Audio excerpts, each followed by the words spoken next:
Hello, നമുക്കിന്ന് നല്ലൊരു കടലക്കറി എങ്ങനെ ഉണ്ടാക്കുന്നത് നോക്കിയാലോ. അതിന് വേണ്ടിയിട്ട് ഞാൻ കടല ഒരു 5-6 മണിക്കൂർ വെള്ളത്തിലിട്ട് കുതിർത്തതിന് ശേഷം നല്ലോണം വാഷ് ചെയ്തിട്ട് കുക്കറിൽ ഇട്ട് കൊടുത്തിട്ടുണ്ട് കേട്ടോ.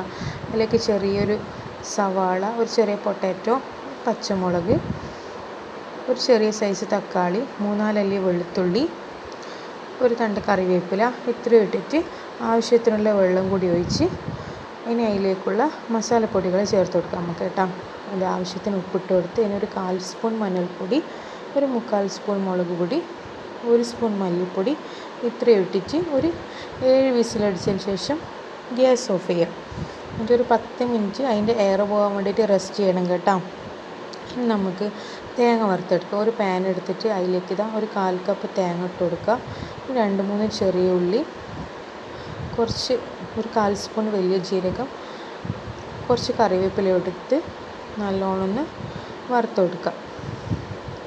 കുറച്ച് മഞ്ഞൾപ്പൊടിയും കൂടി ആഡ് ചെയ്ത് കൊടുക്കുന്നുണ്ട്. ഏകദേശം ഒരു യെല്ലോയിഷ് ബ്രൗൺ കളർ ആകുന്നവരെ വറുത്താൽ മതി കേട്ടോ. വേഗം ഉണ്ടാക്കാൻ പറ്റുന്ന നല്ല ടേസ്റ്റുള്ള കറിയാണ് ഇത്. നമുക്ക് ചപ്പാത്തി, പുട്ട്, അപ്പം, ഇടിയപ്പം അതിൻ്റെ കൂടെ നല്ല കോമ്പിനേഷനായിട്ട് പോകുന്ന കറിയാണ് കേട്ടോ. ഏകദേശം നമ്മളെ തേങ്ങ റെഡിയാവാനായിട്ടുണ്ട്.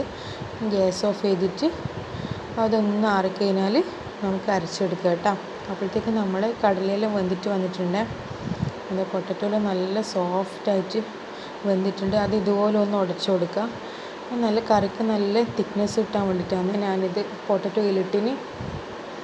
ഇത് കടലയിൽ നല്ല പെർഫെക്റ്റായിട്ട് കുക്കായിട്ടുണ്ട്. ഇനി ഇതിലേക്ക് നമ്മൾ അരച്ച് വെച്ച അരപ്പും കൂടി ഒഴിച്ച് കൊടുക്കുക. ആവശ്യമുള്ള വെള്ളം കൂടി മിക്സ് ചെയ്തിട്ട് ഒഴിച്ച് കൊടുക്കുക. കറി നല്ലോണം തിളപ്പിച്ച് എടുക്കുക.